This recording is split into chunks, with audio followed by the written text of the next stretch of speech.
जी अस्सलाम वालेकुम। Lecture 4 start करते हैं। F2 का। अच्छा, कल हम बात कर रहे थे कि दो टेबल हैं, एक टेबल है पेज 5 के ऊपर और दूसरा टेबल है पेज 6 के ऊपर।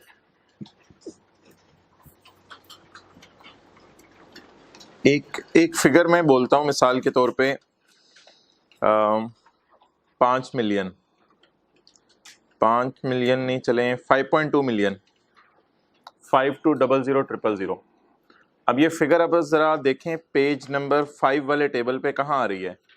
52000000। भाई ये आखिरी रो में आप डिस्टर्ब हो गए एंड तक, अगर आप अभी चले तो आपके लिए आसानी हो जाएगी। 5200, भाई आप भी फिर डिस्टर्ब हो गए, थोड़ा समझ जाया करो ना, एंड से बैठना शुरू करो वरना फिर कोई डिस्टर्बेंस नहीं होगी। 52000000, बताएं जी किस सीरियल में गिर रही है? 7 में गिर रही है। और 52000000 अगर सीरियल 7 में गिर रही है तो इस पे रेट क्या बन रहा है? 30% का रेट बन रहा है। ओके, अगले पेज पे आए, पेज नंबर 6 पे। पेज नंबर 6 पे आके देखें जी, 52000000 की फिगर कहाँ गिर रही है? सीरियल नंबर 7 में गिर रही है। सीरियल नंबर 7 के अंदर जब ये फिगर फॉल कर रही है तो इस पे रेट क्या बन रहा है? 22.5%। इट मीन्स कि ये जो सीरियल है, सीरियल नंबर 7, इसमें 22.5% रेट आ रहा है और इधर रेट आ रहा है 30%। What does it mean? इस बात का मतलब क्या है? इस बात का मतलब ये है कि हम सेफली ये कह सकते हैं कि पेज 5 वाले टेबल में रेट बड़े, भाई कैमरे के, पेज 5 वाले टेबल के जो रेट हैं बड़े हाई हैं और पेज 6 वाले टेबल के जो रेट हैं वो इतने हाई नहीं हैं। क्लियर? अच्छा, और एक और चीज़ ऑब्जर्व करें पेज 5 वाले टेबल्स में कि रेट सिर्फ थोड़े से हैं। 10, भाई उसमें से आवाज़ आ रही थी, वो बंद करना पड़ा। 10, 15, 20, 25, 30, 35, ठीक है। लेकिन इधर आए, इधर देखें 10, 15, 20 के दरमियान में 17.5 भी आ रहा है, यानी थोड़ी रिलैक्सेशन भी अवेलेबल है। उधर डायरेक्ट मेरे ख्याल से पता नहीं 10 से 20 पे जा रहा था या 15 से 20 पे जा रहा था, जो भी है 15 से 20 पे जा रहा था। यहाँ 15 से 20 पे डायरेक्ट नहीं गया, बीच में एक रेट दिया, कितने परसेंट? तो बताएं कौन सा टेबल टैक्स पेयर के एतबार से अच्छा टेबल है जिसमें थोड़ी रिलैक्सेशन भी अवेलेबल है? सेकंड पेज वाला टेबल, जो कि पेज नंबर 5 बनता है या 6 बनता है? पेज नंबर 6 बनता है। तो पेज नंबर 6 पे थोड़ी रिलैक्सेशन अवेलेबल है। अच्छा, पेज नंबर 6 लगना कब है, इसके ऊपर कल हमारी बात हो गई थी। आज एक और मिसाल ले लेते हैं। कल वाली मिसाल ज़रा नज़र मार लें दोबारा। पता नहीं मैंने दूसरी क्लास में लिखा था डेटा, शायद आपकी क्लास में भी यही लिखा था, यही था 6 लाख, 20 लाख, 3 लाख। अच्छा, तो हमने 28 लाख पे 75% लिया था, तो जवाब क्या आ गया था? 21 लाख। 21 लाख को किससे कंपेयर किया था? और सैलरी के साथ हमने क्या लफ्ज लिखा था? कम। तो अगर सैलरी कम है तो बोलें कौन सा टेबल लगेगा? टेबल 1 लगेगा। लेकिन अब अगला सवाल आज करते हैं। मैं एब्रीविएशंस लिख रहा हूं। आईएफएस से मुराद क्या होगा? Income from salary, income from business, income from capital gain, income from other source, income from property.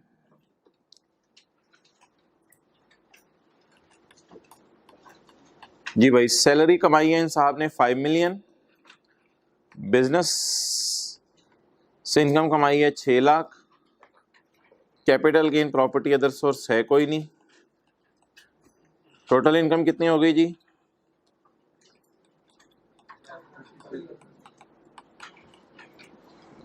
अच्छा, अब आप हजरात मुझे ये बताएं कि मैं क्या माइनस करूं? ज़कात। ज़कात का एक और नाम क्या है? Deductible allowance. मिसाल के तौर पे 50,000 है ज़कात। क्या जवाब आ गया? 55 0 0 0 0 0 यही आ रहा है, 555 आएगा ना, हाँ 555 आएगा।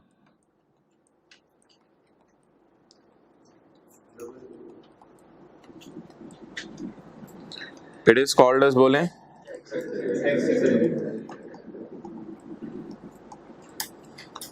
Taxable income. ओके, अब भाई ये काम आपने पेपर में कैलकुलेटर पे करना है, एग्जामिनर को शो नहीं करना, लेकिन बहरहाल फिर भी वो काम कर लेते हैं।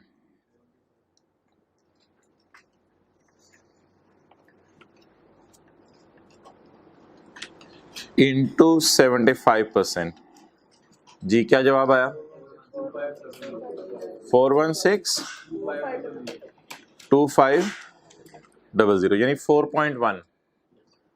तो 4.1 को अगर कंपेयर करें सैलरी से तो सैलरी ज्यादा है, कल क्या थी? कम थी। तो अगर सैलरी ज्यादा है तो इट मीन्स कि ये अच्छी खासी सैलरी कमा रहा है। तो जो बंदा अच्छी खासी सैलरी कमा रहा हो उसको रिलैक्सेशन मिलेगी और इसके लिए कम टैक्स रेट वाला टेबल लगेगा। कम टैक्स रेट वाला टेबल पेज 5 पे अवेलेबल है, पेज 6 पे अवेलेबल है। टेबल 1 है, टेबल 2 है, टेबल 2 लगा दें जी, पेज 6 वाला टेबल।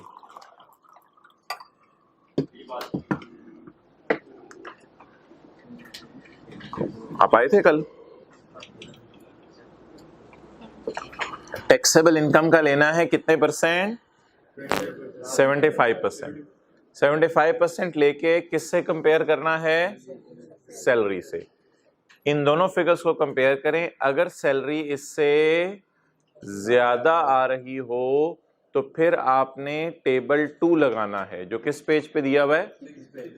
पेज 6 पे, क्योंकि जो बंदा अच्छी खासी सैलरी कमाए उसके लिए टेबल 2 है।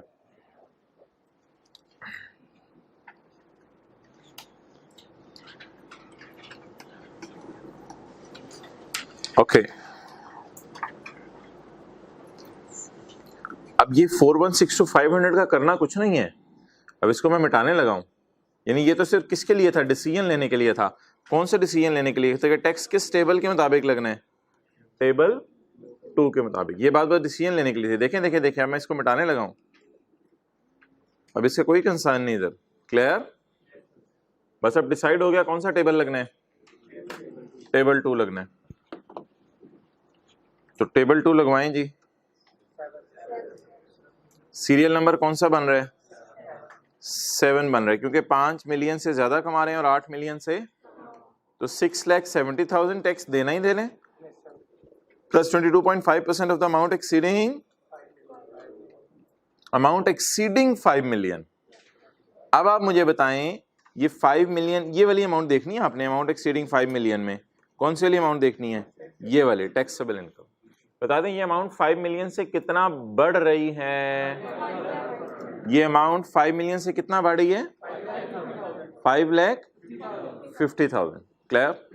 अच्छा, फिक्स अमाउंट कितनी देनी है? 6 लाख प्लस 22% ऑफ 5 लाख। जी क्या जवाब आ गया? 793750। कितने लोगों का यही आया था? ओके, आया ये था लेकिन हाथ नहीं खड़ा किया। अच्छा, 2 दफा कहने पे भी हाथ नहीं खड़ा किया। ओके, 793750।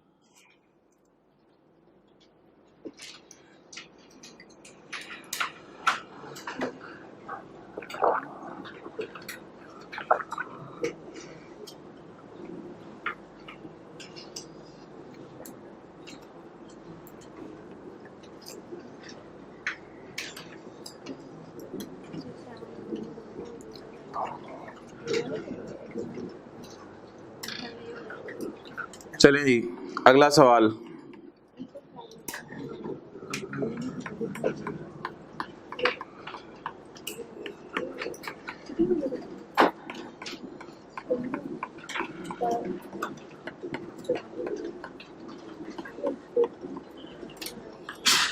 इसको क्या कहेंगे?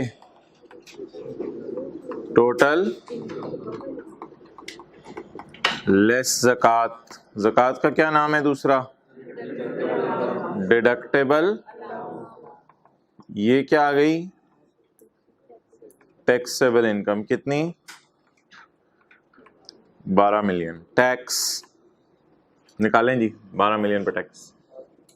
डिसाइड करें कौन सा टेबल लगना।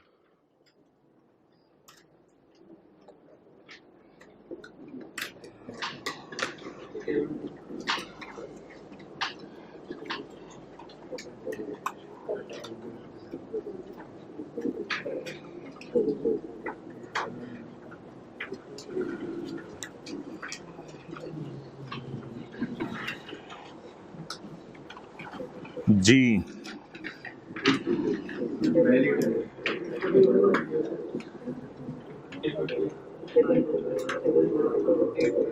क्या हो गया? इस पे क्यों मसला पड़ गया है? हद होगी। टेबल 1 क्यों लगेगा? 12 मिलियन टू 75%, 9 मिलियन। अजीब लोग हैं टेबल 1 वाले। ये समझ आ रही क्या हो रहा है?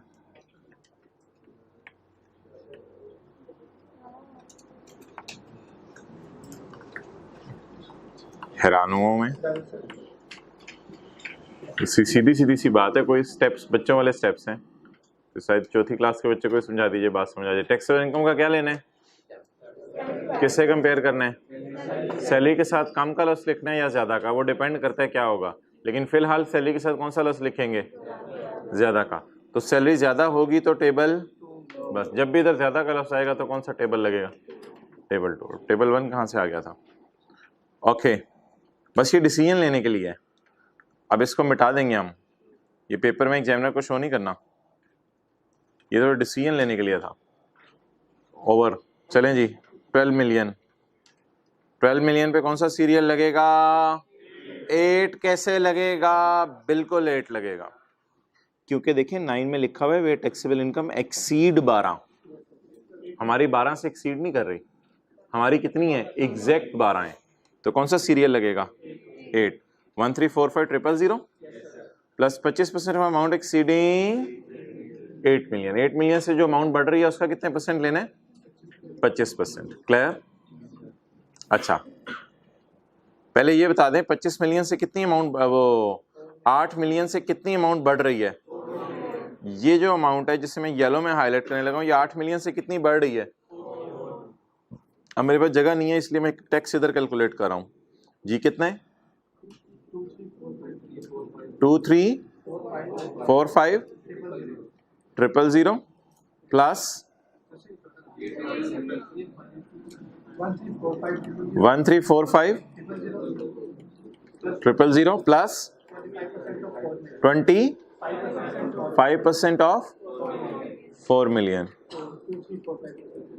2345,000।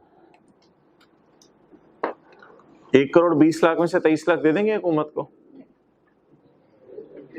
तो कुछ भी नहीं है। 1,20,00,000 में से 23 लाख हुकूमत को, तो कोई ज्यादा तो नहीं है। ओके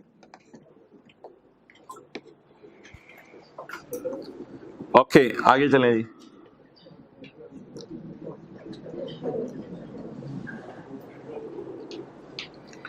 अच्छा, अब ज्यादा और कम में कभी बराबर भी आ सकता है यार। बोल दिया करें, पता नहीं किन लोगों से बातें हो रही हैं। इधर क्या आ रही थी? सैलरी। और इधर भी अभी जो 2 मिसालें सुबह सुबह जाती की हैं, क्या सैलरी आ रही है? और कल क्या आ रही थी? कम। मैं ये पूछ रहा हूं बराबर भी आ सकता है कभी जिंदगी में किसी मोड़ पे। तो बराबर में क्या करना है देख लेते हैं। टेबल 2 की लाइन पढ़ें। बराबर के केस में क्या करना है? कल क्या डिसाइड किया था? सैलरी ज्यादा के केस में अच्छी खासी लफ्ज शायद आपको लिखवाया था मैंने, दूसरी क्लास में ज्यादा का लफ्ज लिखवाया हुआ है। अच्छा, तो where the income of an individual chargeable under that salary exceed 75%, 75% से ज्यादा हो, इसका मतलब है कम और बराबर के केस में हमेशा अपने टेबल 1 लगाना है। बराबर क्या आएगा? टैक्सेबल इनकम का 75% लेंगे वो सैलरी के एग्जैक्ट। अगर कभी आ गया जिंदगी में, वैसे तो मेरा नहीं ख्याल कभी आएगा पेपर में, लेकिन आ गया अगर बराबर, तो टेबल कौन सा लगेगा? 1 लगेगा, क्योंकि ज्यादा के केस में कौन सा टेबल लगता है?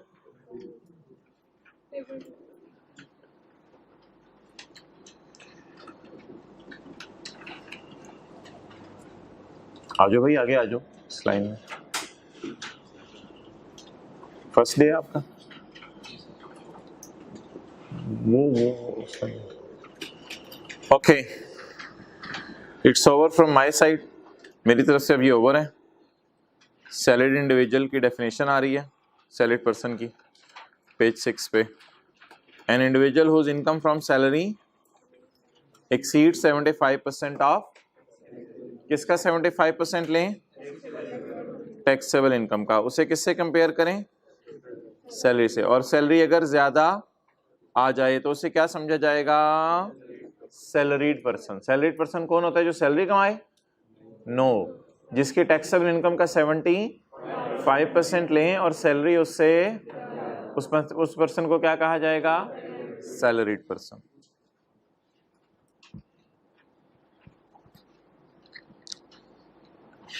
अब ये आप अपने रिवीजन के लिए पेज 8 और 9 कराइएगा।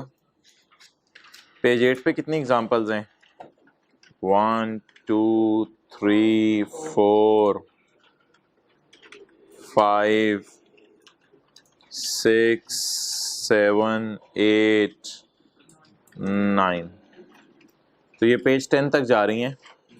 तो इन 9 की 9 एग्जांपल्स पे आपके 5 से 6 मिनट लगने चाहिए, ज़्यादा टाइम नहीं लगना चाहिए। बस ये डिसाइड करना है कि टेबल 1 लगना है या टेबल 2 लगना है। प्रैक्टिस आपकी है, मुझे और ज़रूरत महसूस नहीं हो रही कि मैं प्रैक्टिस करवाऊँ। It's enough from my side. Okay, तो चलें जी page 7। Taxable income. Taxable income जो कल हमने निकाली है टोटल इनकम में से ज़कात वगैरह माइनस करके। तो टैक्सेबल इनकम की डेफिनेशन पढ़ लें, page 7। The taxable income of a person for a tax year shall be the total income, bracket वाला नहीं पढ़ना अभी, reduced, ब्रैकेट वाला नहीं पढ़ना, by the total of any deductible allowances of for the year, but not below, लेकिन zero से नीचे नहीं जवाब जा सकता। क्या मतलब है इस बात का but not below zero? But not below zero को समझाने के लिए ये सवाल है, बट नॉट बिलो जीरो को समझाने के लिए ये सवाल है। अच्छा जी, सैलरी इनकम कितनी है जी? 2 लाख। बिजनेस इनकम, ज़कात पेड अंडर ज़कात एंड उशर ऑर्डिनेंस, ये हुकूमत का कोई लॉ होगा, कानून है जिसके तहत इसने जमा करवाई है। कैलकुलेट हिज 2.5 लाख वही वाला आ गया, salary income 1.5 lakh, business income, total कितना आ जाएगा? 2.5 लाख 1.5 लाख का। इसमें से क्या माइनस करेंगे? ज़कात। जवाब क्या आ रहा है? 70,000, लेकिन -70,000। लेकिन यहाँ क्या लिखा हुआ है? ये येलो और ब्लू को मिलाने से ग्रीन बनता है। But not below zero, zero से नीचे लेके जाने की इजाजत नहीं है भाई। ये इधर बता दिया करो, छुप रहे कैमरा भाई, ये बता दिया करो छुप रहे पीछे जो मैं लिख रहा हूँ, छुप रहा था ना, बताना था। अच्छा, बट नॉट बिलो, आप लोग भी बता दिया करें, बट नॉट बिलो जीरो, लेकिन जीरो से कम नहीं हो सकता। तो अब अगर मैं 4 लाख में से 470 माइनस करूं तो जवाब क्या आएगा? -70। अब छोटा भाई कहेगा भाई लिखो यहाँ -70, आपने कहना है नहीं बेटा देखो लिखा हुआ है बट नॉट बिलो जीरो। तो इसलिए कैलकुलेटर तो -70 देगा, लेकिन आपने कितना लिख के आना है? 0 लिख के आना है। अब कुछ बच्चे ऐसे ही क्लास के बाद बंदे ले आते हैं और सवाल पूछते हैं कि ये ज़कात इसकी ज़्यादा कैसे हो गई? कमाया इसने 4 लाख और ज़कात दे रहे 4,70,000, तो तो भाई ज़कात इनकम पे नहीं होती, माशाल्लाह आप हज़रात को पता है, बड़े हो गए हैं। ज़कात एसेट्स पे होती है। अब घर के अंदर जेवर पड़ा हुआ है कई सालों का पुराना, कैश पड़ा हुआ है घर के अंदर, अब उस पर ज़कात होती है, ज़कात इनकम पे नहीं होती। तो इसलिए, और ज़कात की कैलकुलेशन वैसे भी हमारे सिलेबस में नहीं, ज़कात जो इसने 2.5% जो भी निकाल के इसने खुद ही निकाली होगी, उससे हमें कंसर्न नहीं है कि इसने ज़कात कैसे निकाली है। हमें बस ज़कात की फ़िगर पेपर में दी होगी, हमने उसे यूज़ करना होगा। तो ज़कात बिल्कुल इनकम से ज़्यादा हो सकती है। घर के अंदर आपके एसेट्स पड़े हुए हैं, इस साल कमाया आपने कम है, वो उससे कोई फ़र्क नहीं पड़ता, ज़कात तो एसेट्स के ऊपर होती है। तो ज़कात इसने ज़्यादा दे दी तो मोहतरम इसको आपको कोई बेनिफिट नहीं मिलेगा, इसको कोई बेनिफिट नहीं मिलेगा। यानी कि आप ये नहीं कह सकता कि -70,000, चलो टेबल देखो इमरान खान तुम मुझे टैक्स दो, तो फिर तो ये चक्कर हो जाना था। तो इसलिए लॉ मेकर ने कहा कि ज़ीरो से नीचे, यहाँ ज़ीरो लिख लें, ज़ीरो से नीचे बिलो नहीं हो सकता, ज़ीरो है यहाँ ज़ीरो लिख लें, बड़ा बड़ा ज़ीरो है, लेकिन ज़ीरो से बिलो नहीं हो सकता ये। क्लियर? ओके। अच्छा, एक चीज़ ना साथ ही लिंक्ड है, मादरत वो ज़रा नीचे जाके मैं पहले पढ़ने लगा हूँ, सेक्शन 60।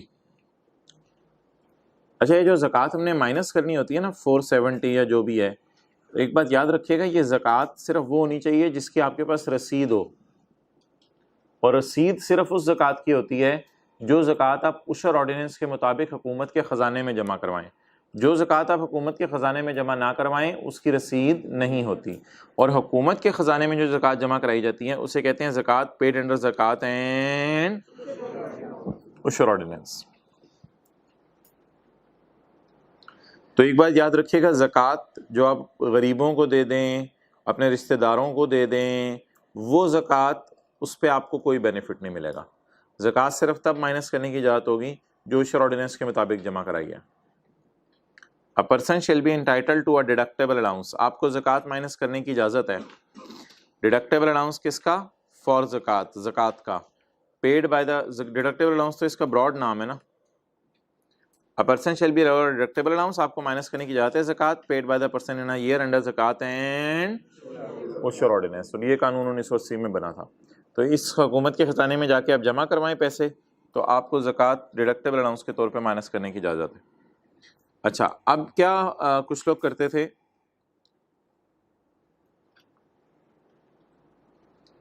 ये कौन सा साल है? 2019। अच्छा, कुछ लोग ये करते थे कि 70,000 यहाँ माइनस करके हुकूमत से मांगते थे रिफंड, कि हुकूमत आप हमें पैसे वापस करो, तो इसकी नहीं है। कुछ लोग कहते थे जी यहाँ पे आ गया -70, यहाँ आप लिखने तो दे नहीं रहे, तो जब अगला साल आएगा 2020 तो पुराना वाला 70 भी माइनस करने देना, और जो अगले साल की ज़कात होगी वो भी माइनस करने देना। इसे कहते हैं कैरी फॉरवर्ड, कैरी फॉरवर्ड। इसकी भी हुकूमत ने कहा इजाज़त नहीं है। और कुछ लोगों ने तो बहुत ही बड़ी गेम डाली, उन्होंने कहा कैरी बैक करेंगे हम ये 70, पिछले साल की टैक्स कैलकुलेशन रिवाइज करके हुकूमत को जमा करवाई जाके तेज़ बन के, और इसमें ये वाला इस साल वाला 70 पिछले साल में माइनस करने की कोशिश की, तो इसको कहते हैं कैरी बैक। तो ना ये 70 रिफंड होगा आपको, ना ये अगले साल कैरी फॉरवर्ड होके माइनस होगा, ना ये पिछले साल कैरी बैक होके माइनस होगा, बल्कि 70,000 का लफ्ज़ आप यहाँ लिख लें डेड। डेड, डेड मीन्स इस 70,000 का आपको कोई फायदा नहीं मिल सकता। ना इस साल माइनस होगा, ना किसी अगले साल माइनस होगा, ना उससे पिछले साल माइनस होगा।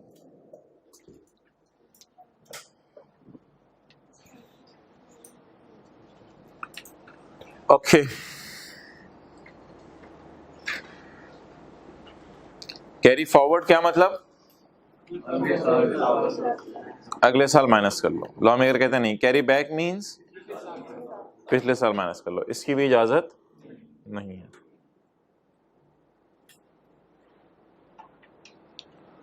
पेज 7 का एंड है, point 3। An allowance for a tax year, allowance कौन सा वाला? Deductible allowance. अलाउंस कौन सा वाला? Deductible allowance that is not fully, कितना फुली डिडक्ट नहीं हो सका? shall not be refunded, shall not be carried forward to subsequent, shall not be carried back to preceding।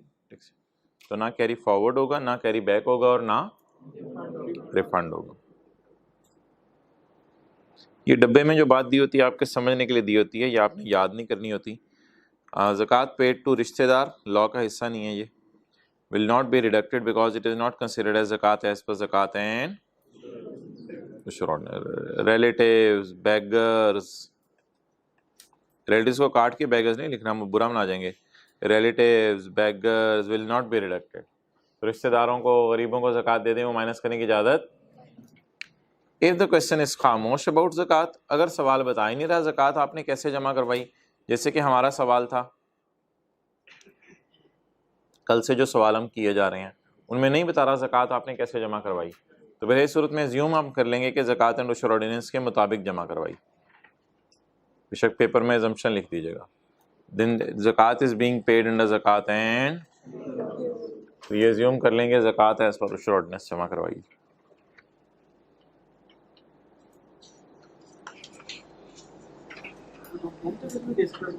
क्या? हाँ, वो ज़कात जैसे मर्जी दे, बेनिफिट सिर्फ उसका मिलेगा जो शॉर्टनेस वाली है, वो शॉर्टनेस में ही जमा करवाते हैं, वो हम पढ़ेंगे। ओके, आगे आ जाए जी। टोटल इनकम,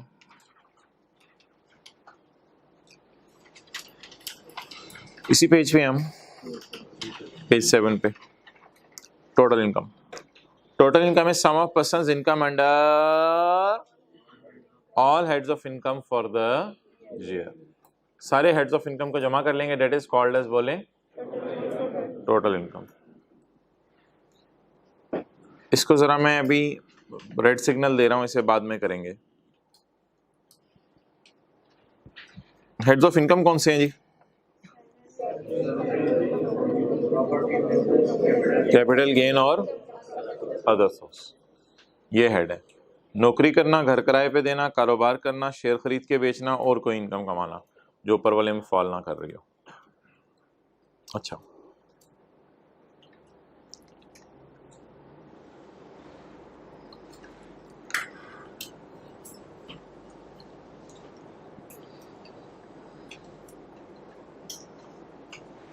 अच्छा, ये जो इसकी इनकम फ्रॉम बिजनेस आई है, ये एग्जांपल 2 है 3 है? 2 है। एक तो कल की थी ना, वो एग्जांपल 1 थी, ये एग्जांपल 2 है, ठीक है, जो आज सुबह सुबह आते की थी। ये जो इसकी इनकम फ्रॉम बिजनेस आई होगी, इसमें इसकी कोई ना कोई सेल होगी और कोई ना कोई उस सेल को करने के लिए खर्चे हुए होंगे। मिसाल के तौर पे इसकी सेल थी 9 लाख,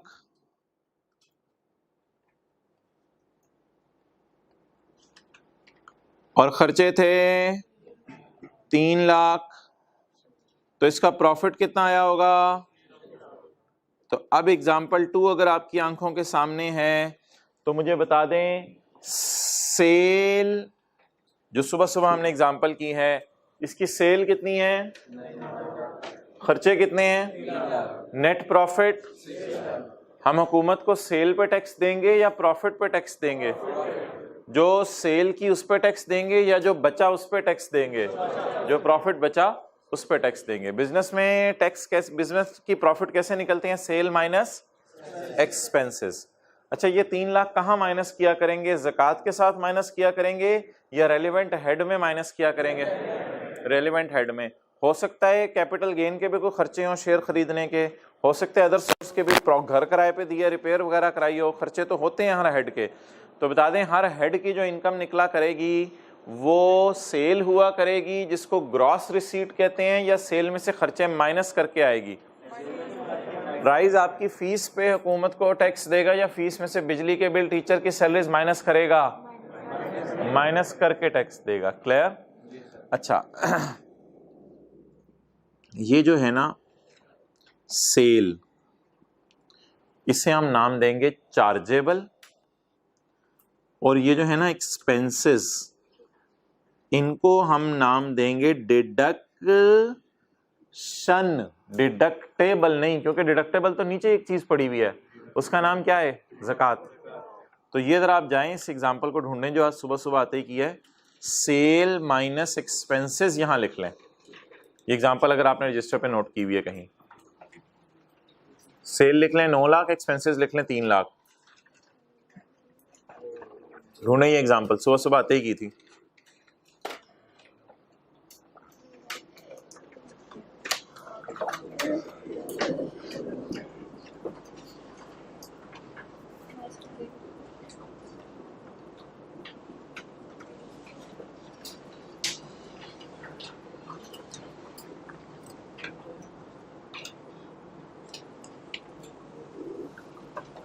इस 3 लाख को मैं डिडक्टेबल अलाउंस क्यों नहीं कह सकता, क्योंकि डिडक्टेबल अलाउंस तो टोटल इनकम के बाद माइनस होगा। ज़कात को कहते हैं डिडक्टेबल अलाउंस।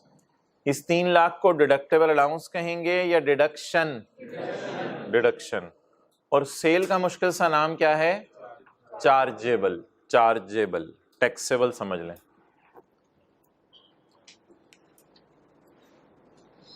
और ये 6 लाख क्या होगा, नेट प्रॉफिट। ये 6 लाख इसका नेट प्रॉफिट है। तो न्यूमेरिकल के फेस पे क्या ऐड किया करेंगे, नेट प्रॉफिट। ओके, चलें जी वापस आ जाएं इसमें।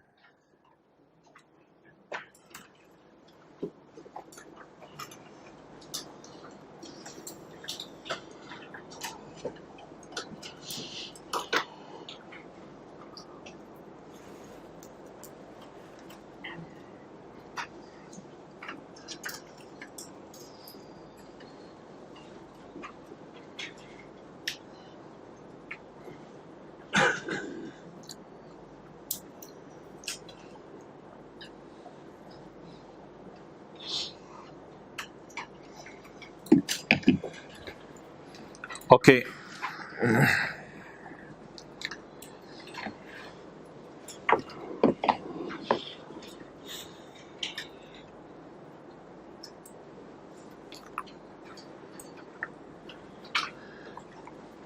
चलें जी पॉइंट 2 में आ जाए। The income under a head of income, under a head, under हर हेड में अलग अलग इनकम निकला करेगी ना, बिजनेस की अलग, कैपिटल गेन की अलग। Income under a head of income for a tax year shall be the total chargeable amount से मुराद है यहां सेल।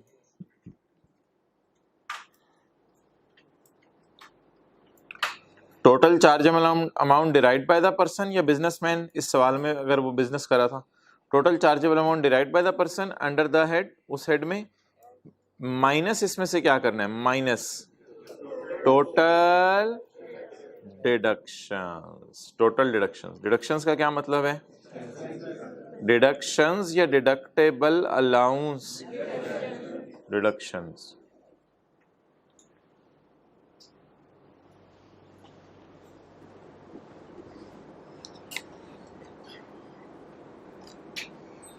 तो बताएं किसी भी हेड ऑफ इनकम में इनकम कैसे निकलेगी,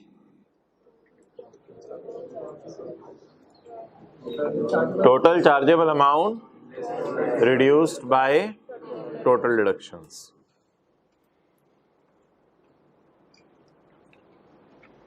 ओके, पॉइंट 3,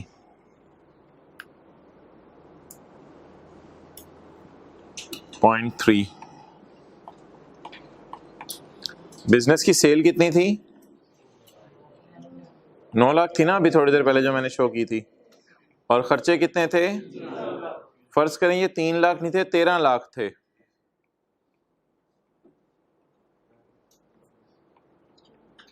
क्या आ गया, लॉस, कितना, 4 लाख का लॉस आ गया। ये लॉस नेगेटिव में आया है, कैसे देखें इधर,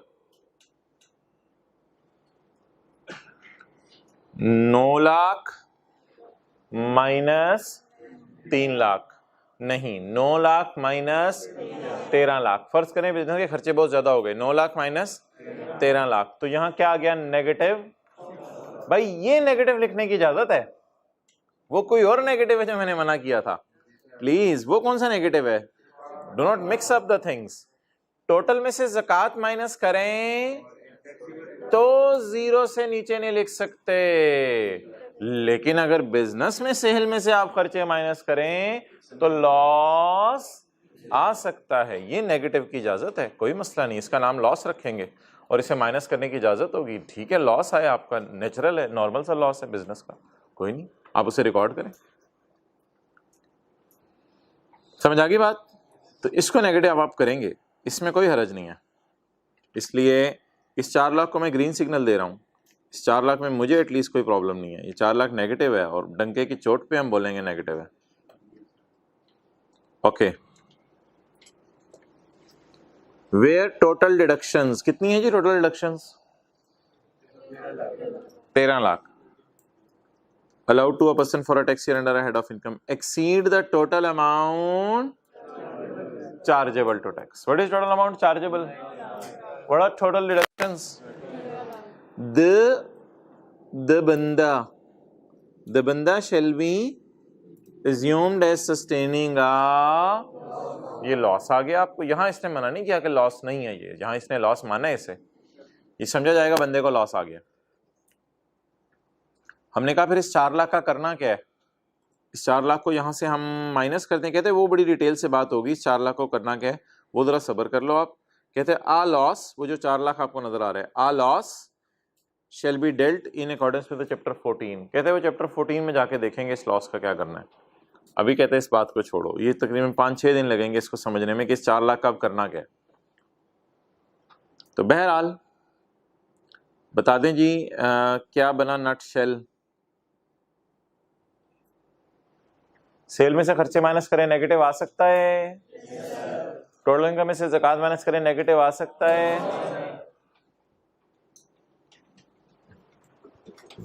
इस लाइन से ऊपर ये जो माइनस करें इसे क्या कहते हैं? और इस लाइन से जो नीचे माइनस करें, इधर जब आप इसमें से माइनस करें तो नेगेटिव, इसको माइनस करें तो नेगेटिव नहीं आ सकता।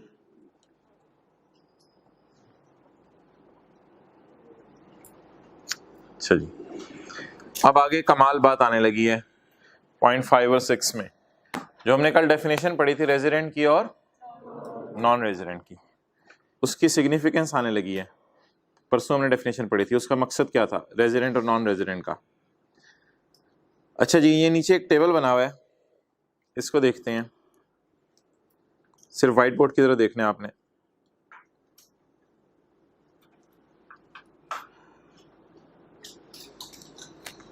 रेजिडेंट में मैं सर आसिफ का नाम लिख देता हूं, सर आसिफ। सर आसिफ पाकिस्तान में, पाकिस्तान सोर्स इनकम लफ्ज़ मैंने लिखा हुआ है। सर आसिफ पाकिस्तान में इनकम फ्रॉम सैलरी कमा रहे हैं राइस से, तो ये इनकम इनकी टैक्स से बल है, इस पे इन्होंने टैक्स जमा करवाना है। बाहर के मुल्क में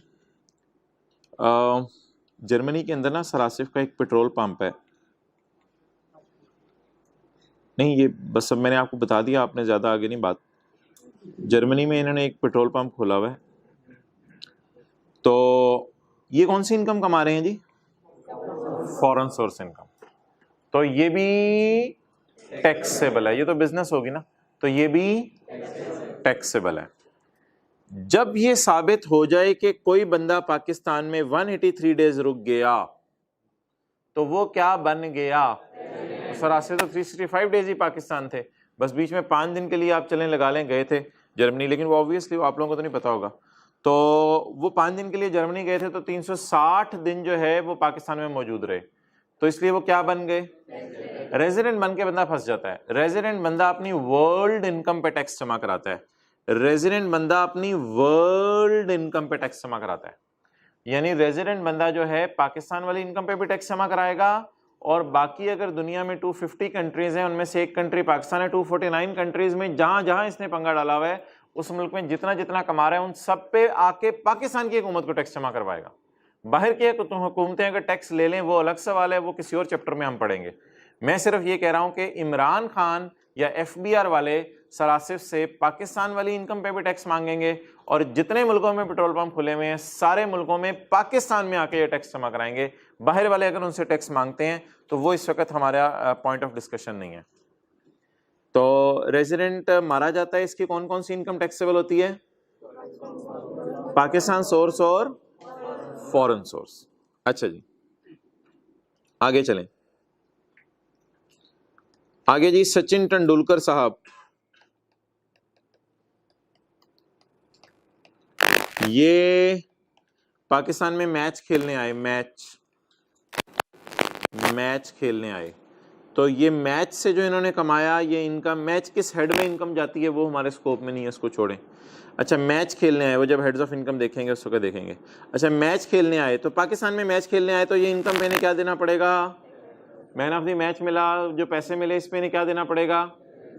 लेकिन हम सचिन तेंदुलकर से पूछे कि इंडिया के अंदर तुमने कौन सी फैक्ट्री लगाई हुई है, वो कहेगा सॉरी भाई इमरान खान, ना मैं तुम्हें बताऊंगा ना मैं तुम्हें उस पर टैक्स दूंगा।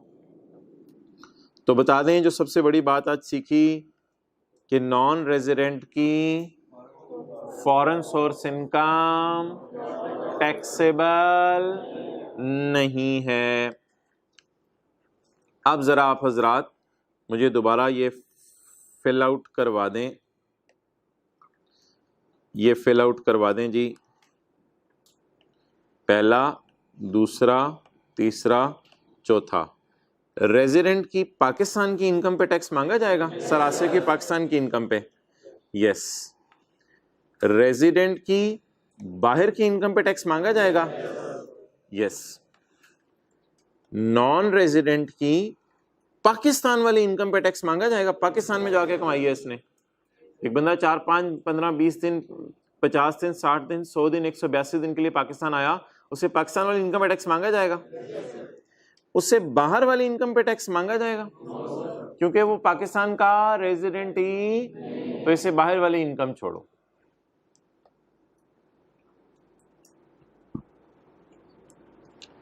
अब ये बात ऊपर पॉइंट 5 में लिखी हुई है और ये बात पॉइंट 6 में लिखी हुई है, पढ़ लेते हैं जी।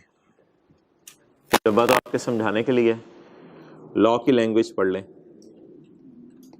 लॉ क्या कहता है जी? रेजिडेंट बंदा कौन कौन सी इनकम पे टैक्स देगा? ये कौन सा पॉइंट हमने पढ़ लिया? और नॉन रेजिडेंट बंदा सिर्फ पाकिस्तान सोर्स इनकम पे टैक्स देगा।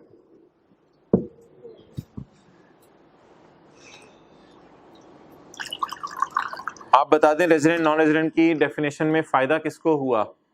Non resident. अगर एक बंदा 183 डेज रुक जाए तो मारा जाएगा, तो बेहतर है आप उसे मशवरा देंगे जल्दी जल्दी अपना काम समेटो, 1-2 दिन पहले निकल जाओ किसी तरह पाकिस्तान से, तुम्हें क्या फायदा होगा? नहीं, टैक्स तो देना पड़ेगा, पाकिस्तान में जो करके गया पंगे उस पर टैक्स देना पड़ेगा। सिर्फ टैक्स किस पे नहीं देना पड़ेगा? Foreign source income. Okay,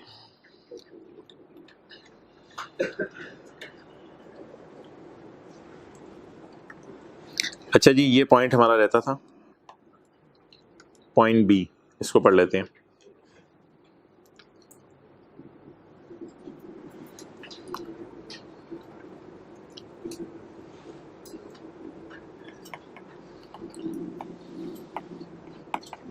sir उमेर आपसे कहते हैं कि जी मैं कमा रहा हूँ इनकम फ्रॉम सैलरी राइस से, अच्छा चलो कितनी कह रहे हो? 8 lakh. 8 lakh income from salary कमा रहा हूँ और मेरी इनकम फ्रॉम बिजनेस है एग्रीकल्चर से। अच्छा, ये हम आने वाले दिनों में पढ़ेंगे, ये एग्जाम्प्ट है पाकिस्तान में। एक चैप्टर है जिसमें हम पढ़ेंगे कि आप टॉयज़ बेचें तो टैक्सेबल है, एसी बना के बेचें तो टैक्सेबल है, लैपटॉप बना के बेचें तो टैक्सेबल है बिजनेस, कॉलेज चलाएं तो टैक्सेबल है। लेकिन अगर आपके बाग लगे हों तो उस पर हुकूमत खुश होती है।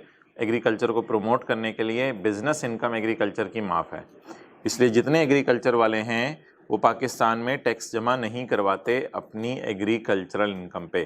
तो एक इनकम फ्रॉम बिजनेस की हमने मिसाल पढ़ी कि इनकम फ्रॉम बिजनेस एग्रीकल्चर में एग्जेम्प्ट है। बाकी अगर इसके अलावा कोई भी बिजनेस है तो उसकी इनकम क्या है, टैक्सेबल है। अच्छा जी, अब इसका अगर आपने पेपर में न्यूमेरिकल सॉल्व करना है ना, न्यूमेरिकल सॉल्व करना है,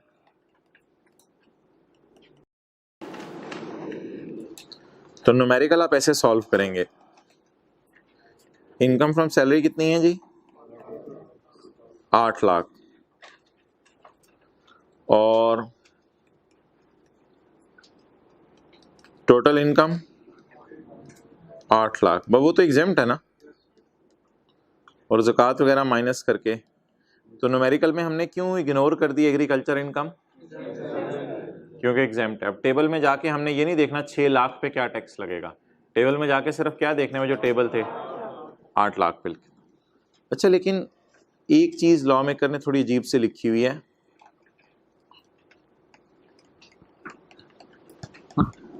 थ्योरेटिकली स्पीकिंग। हर चीज के ना कभी दो एंगल भी हो जाते हैं। थ्योरेटिकली स्पीकिंग, अगर वैसे सर उमैर से हुकूमत पूछे ना कितना कमाया, तो सर उमैर को बताना चाहिए कि मैंने 14 लाख कमाया, वरना फिर बड़ा मसला हो सकता है। फिर हुकूमत वाले पूछेंगे ये आपने गाड़ी कैसे खरीदी, आप तो कह रहे हो आपने 8 लाख कमाया साल में और आपने ये गाड़ी खरीदी भी है, तो ये गाड़ी कहां से खरीदी। तो इसलिए एग्जेम्प्ट इनकम माना कि इस पे टैक्स नहीं देना, लेकिन बातों बातों में हुकूमत को हमें बताना चाहिए, हुकूमत को बातों बातों में कि मैं क्या कमा रहा हूं, एग्रीकल्चर इनकम भी कमा रहा हूं, लेकिन उस पर आपने टैक्स, क्योंकि हुकूमत हमें पकड़ती कैसे है। अब लोग पूछते हैं कि यार लोग टैक्स जमा नहीं कराते, हुकूमत उनको कैसे पकड़ती है, तो हुकूमत उनके लिविंग स्टाइल से पकड़ती है। हुकूमत कहती है बड़े बड़े घर बना लिए हैं, बड़ी बड़ी गाड़ियों में घूम रहे हो और कह रहे हो मैंने कमाया 8 लाख है, तो ये क्या चल रहा है चक्कर। तो फिर हुकूमत को हमें खुद चाहिए कि हम हुकूमत को थ्योरेटिकली ज़बानी कलामी क्या बता दिया करें कि मैंने कितना कमाया है, 14 लाख। तो बताएं थ्योरेटिकली स्पीकिंग मैंने कितना कमाया है, 14 लाख। तो अगर ज़बानी कलामी हुकूमत हमसे पूछे, बल्कि एक सफ़ा भी हम कई दफ़ा हुकूमत को जमा करा देते हैं कि हमने 8 लाख ये वाला कमाया था, 6 लाख एक और कमाया है, लिख के भी हुकूमत को दे देते हैं। लेकिन न्यूमेरिकल में याद रखिएगा गलती से भी किसको नहीं लिखना, 6 लाख को नहीं लिखना। लेकिन वैसे अगर हुकूमत बात करे तुमने कितना कमाया, 14 लाख। ओके, तो थ्योरेटिकली स्पीकिंग इनकम कितनी है जी, 14 लाख। लेकिन ब्लैक वाला हमारे लिए main paper point of view से इंपॉर्टेंट है, क्योंकि वो न्यूमेरिकल पोर्शन है। ये तो ऐसी ज़बानी कलामी बात की है एक, लेकिन ये ज़बानी कलामी बात इतनी इंपॉर्टेंट है कि लॉ ने इसको अपनी बात का हिस्सा बनाया। ये मैं अब आपको पढ़ाने लगा हूं सेक्शन 10 का बी। तो सेक्शन 10 का बी पढ़ाने के लिए ये जरूरी था, आप नोट कर लें।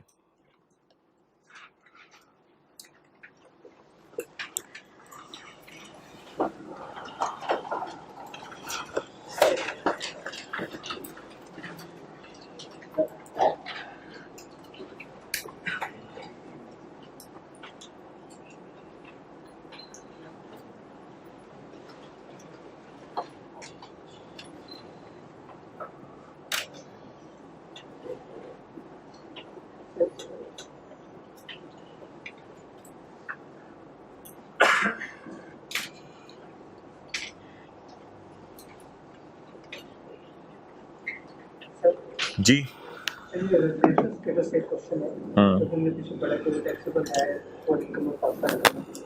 एक पर्सन का पाकिस्तान में भी काम कंपनी है और एक बाहर की कंपनी, लेकिन वो रहता है पूरे साल बाहर हुआ, तो क्या वो पाकिस्तान में जो उसने पैसा कमाया उस पर टैक्स देगा?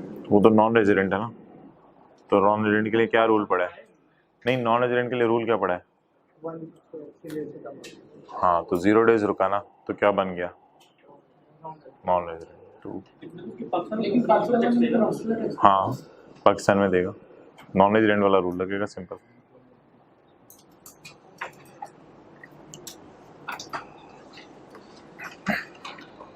जी section 10, the total income is sum of, total income is person's income under all heads of income and person's income exempt from tax under any provision of law.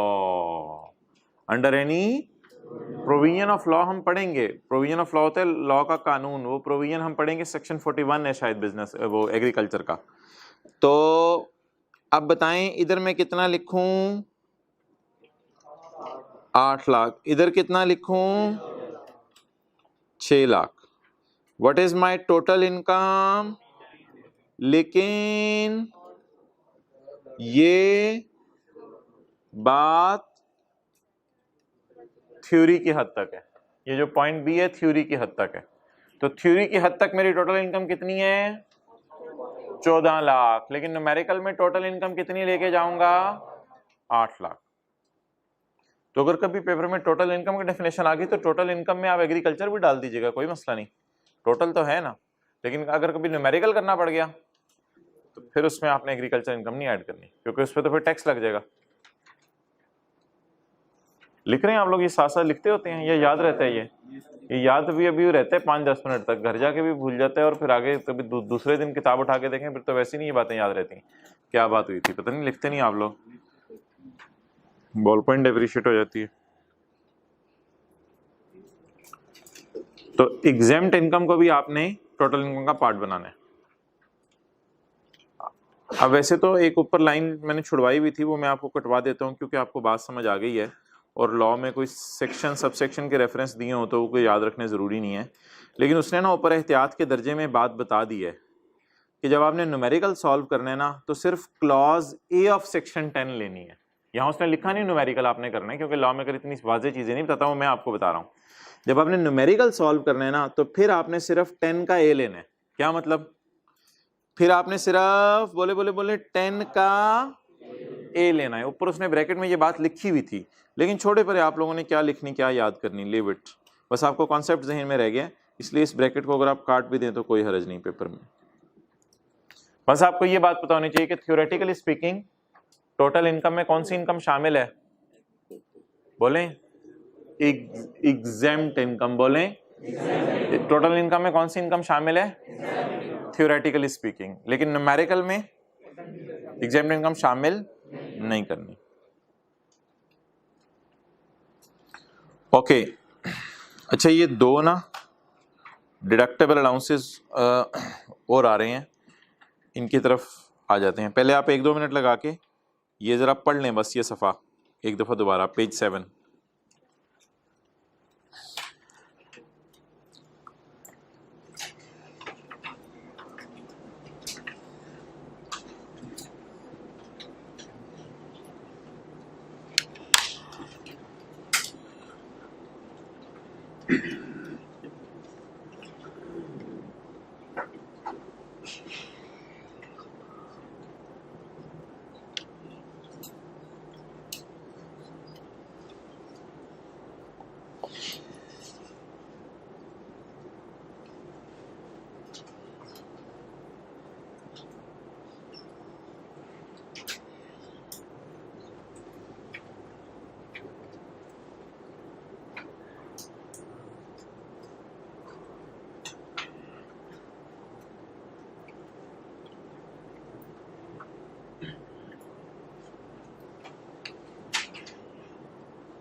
Okay, अगले सफे पे आ जाए।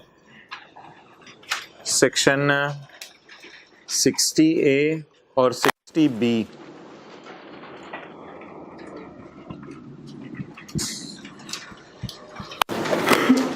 A person shall be entitled to a deductible allowance। आपको एक deductible allowance minus करने की इजाजत होगी। ये ना आमतौर पे कंपनी की बात होती है। कंपनी को डिडक्टिबल अलाउंस माइनस करने की इजाजत होगी for the amount of worker welfare fund paid by the company under worker welfare law. होता यह है कि कंपनीज जो है अपने वर्कर्स के बेनिफिट के लिए, कंपनी तो ज़कात नहीं दे सकती, तो कंपनी अपने वर्कर्स के बेनिफिट के लिए एक फंड बनाती है। फंड याद रखिएगा, जब भी लफ्ज़ आएगा ना, एक बास्केट होती है जिसमें पैसे इकट्ठे किए जाते हैं, इससे ज़्यादा और कुछ नहीं है। फंड पूरे कानून में जहाँ जहाँ लफ्ज़ आया करेगा उससे मुराद एक बास्केट हुआ करेगी।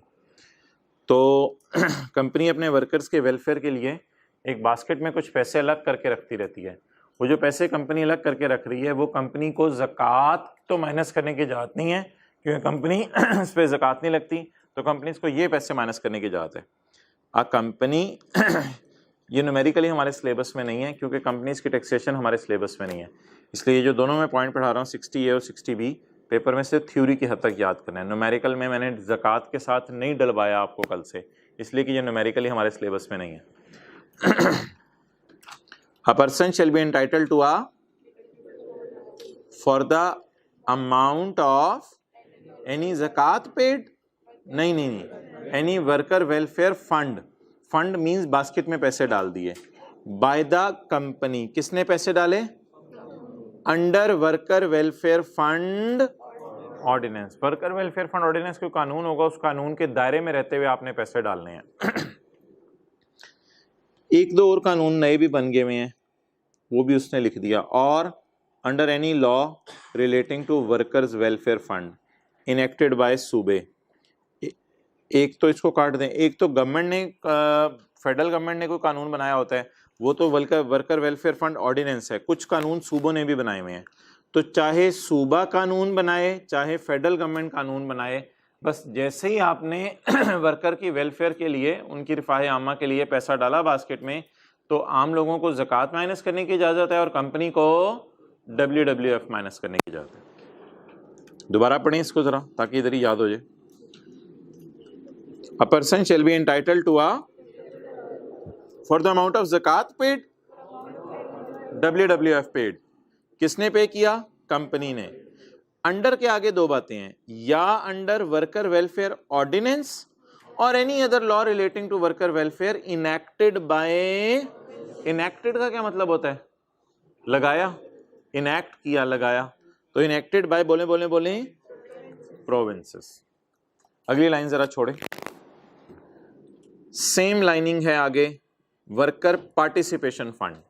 वेलफेयर और पार्टिसिपेशन में थोड़ा सा फर्क है। वेलफेयर तो ये उनकी रिफाह आमा के लिए पैसे रखे, पार्टिसिपेशन ये है कि जो वर्कर अच्छा काम करते हैं उनको प्रॉफिट का कुछ हिस्सा लोग बांट देते हैं, तो प्रॉफिट में पार्टिसिपेट करने देते हैं बोनस के तौर पे, खुश करने के लिए वर्कर्स को। अ पर्सन, इंग्लिश वही है, a person shall be entitled to a for the amount of any work, बस वो इंग्लिश ऊपर वाली आपने याद करनी है, बाय डिफॉल्ट याद हो जाएगी। पेड बाय द अंडर, अच्छा लॉ का नाम क्या है, companies profit worker participation act, और under any law relating to enacted by provinces, bracket मैंने काट दिया, इनेक्टेड बाय प्रोविंसेस, जो किसने लगाया जी, सूबों ने लगाया, या सूबों ने ये कानून बनाया हो या फेडरल गवर्नमेंट ने कानून बनाया हो। दोनों सूरतों में अगर आपने पैसे रख दिए वर्कर्स के लिए अलग, तो इससे फायदा क्या होगा, डिडक्टेबल अलाउंस की तरह माइनस करने की इजाजत है। चलें जी आखिरी लाइन पढ़ें आज की, फिर खत्म करते हैं इसको। ये दोनों में एक ही लाइन लिखी हुई है।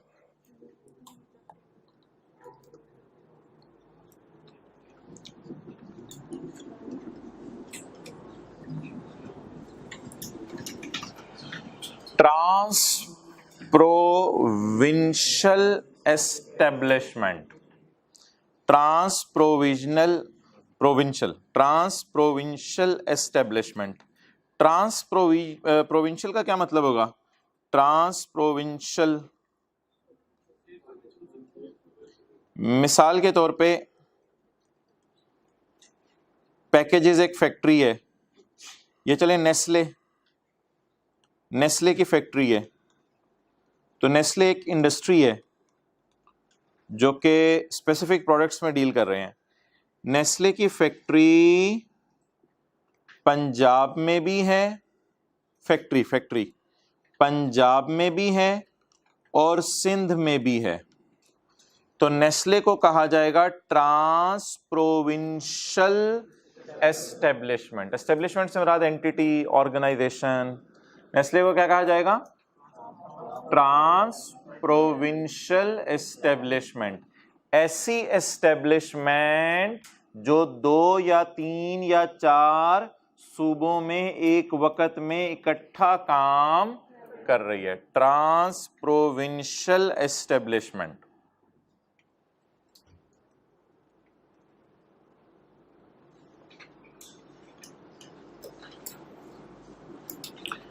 अच्छा, ये ट्रांस प्रोविंशियल एस्टेब्लिशमेंट्स जो है ना, ये थोड़ा सा कई दफ़ा गड़बड़ करती थी पैसे पुसे देने में, तो ये इसके लिए इन्होंने ना डिडक्टेबल अलाउंस अलाउ नहीं किया हुआ, लेकिन कुछ और बेनिफिट्स हैं वो आपसे ये फाइनल में जाके पढ़ेंगे। इनको इन्होंने कहा हुआ है कि आप लोगों ने ना कई दफ़ा ये किसी एक सूबे के पैसे दूसरे में दे देते थे, एक सूबे वालों को ज़्यादा पैसे दे दिए, दूसरे सूबे वालों को कम दे दिए, तो इन चीज़ों को डिस्करेज करने के लिए लॉ मेकर ने थोड़ा सा इनको डराया है और कहा है तुम्हें डिडक्टेबल अलाउंस हम माइनस, लेकिन इनको कुछ और बेनिफिट्स अवेलेबल हैं जो आपके सिलेबस में और आपके स्कोप में नहीं है, इसलिए उनकी तरफ जाने की ज़रूरत नहीं। आपने ऐसे नहीं सोचना आप घर जाके इनके साथ क्यों ज्यादती हो रही है, इनका क्या कसूर है, इस एतबार से पेपर पॉइंट ऑफ व्यू से नहीं सोचना।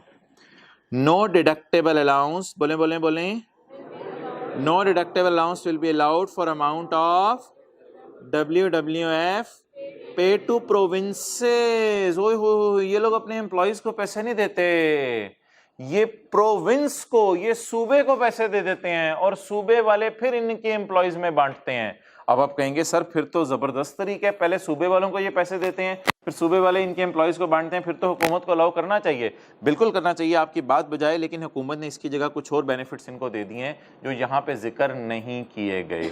तो यहाँ पे एक जरा बारीक बात और देखें जो इसने लिखी है, इसने ये लिखी है ये पैसा किसको देंगे, ये डायरेक्ट एम्प्लॉयज को नहीं देंगे। नोट करें, ये पैसा किसको देंगे, नेस्ले वाले ये पैसा प्रोविंस को पकड़ाएंगे या ये पैसा जो है वो डायरेक्ट एम्प्लॉय को पकड़ाएंगे, किसी बास्केट में नहीं रखेंगे, डायरेक्ट किसको पकड़ाएंगे और फिर प्रोविंस उसको बांटेगा।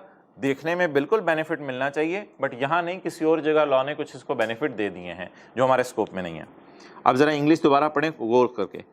No deductible allowance will be allowed for the amount of WWF paid to सूबा, सूबे को WWF के पैसे दे दिए, देने वाला कौन है, बाय ऐसी ऑर्गेनाइजेशन जो 2-3 जगह सेटअप हुई हुई है। और नीचे भी no deductible allowance will be for amount of WWF, ये आपने हाईलाइट किए, 2 में क्या आ रहा है और बाय में क्या आ रहा है, देने वाला कौन है, लफ्ज याद करने, बोले ट्रांस प्रोविंशियल एस्टेब्लिशमेंट, देने वाला कौन है और मिल किसको रहा है, प्रोविंस को। ठीक है जी, इट्स ओवर, पास पेपर्स की तरफ आए। अच्छा, ये नॉट मोर देन इधर आए जरा पेज 7 पे, एक पेज से हम ज़्यादा नहीं पढ़ रहे, एक पेज बड़ा कंफर्टेबली बंदा याद कर सकता है। इस पेज 7 पे आप आ जाएं तो ये तो 6-7 लाइनें तो वैसे ही निकल गई, ऊपर 2 लाइनें पड़ी हुई हैं, ये हेड्स ऑफ इनकम 5 है, ये आपको वैसे ही याद थे। तो याद करें साथ साथ, अगर याद नहीं करेंगे तो मसला आएगा। और अगर आपको यकीन नहीं आ रहा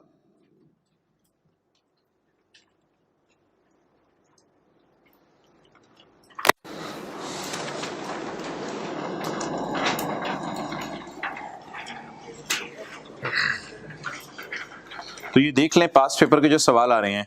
जैसे क्वेश्चन 26 है, briefly describe the normal year, the special year, the transitional year. अब ये रट्टा है, अब अगर आपका नहीं होगा तो गड़बड़ हो जाएगी इसके अंदर। अब कुछ बच्चे सवाल पूछ रहे हैं कि हम अपने अल्फाज के अंदर लिख के आ सकते हैं, तो मोहतरम अपने अल्फाज के अंदर आप लिख के जो है वो आएंगे तो बड़ा रिस्क बढ़ जाएगा, ठीक है। जैसे रेजिडेंट इंडिविजुअल की डेफिनेशन है, रेजिडेंट इंडिविजुअल की डेफिनेशन, कोशिश करें लॉ के अल्फाज याद करने की, ठीक है। आप रेजिडेंट इंडिविजुअल की जो डेफिनेशन फिलहाल जहन में आ रही है वो जरा लिखवा दो आपके। हाँ, an individual is a resident individual for a tax year if individual is present in Pakistan for a period or period in aggregating 183 days और आगे in the tax year. Excellent, इन्होंने सारे पॉइंट कवर कर लिए हैं जी। अच्छा, present in Pakistan आपने जरूर लिख के आना होगा पेपर में, इसके मार्क्स होंगे। खाली ये नहीं लिख के आना होगा present in Pakistan for a period of 183 days. इसका मतलब ये होगा कि उसने इकट्ठे रहना है, फॉर अ पीरियड ऑफ और period amounting in aggregate to, ये बात भी लिख के आनी पड़ेगी। 183 डेज भी लिख के आना पड़ेगा और मोर भी लिख के आना पड़ेगा, वरना 183 डेज से तो गलत डिसीजन हो जाएगा। और इन द टैक्स ईयर का लफ्ज तो लिख के आना ही पड़ेगा। तो इसलिए कोशिश करें जिस हद तक हो सके लॉ के अल्फाज को याद करने की, बाकी बंदा एफर्ट ही कर सकता है और क्या हो सकता है। आप जैसे ही लोग हैं, पहले पढ़ रहे हैं, पास हो रहे हैं, तो परेशान होने की जरूरत नहीं होती, बस जितनी एफर्ट है वो करने की कोशिश तो करें।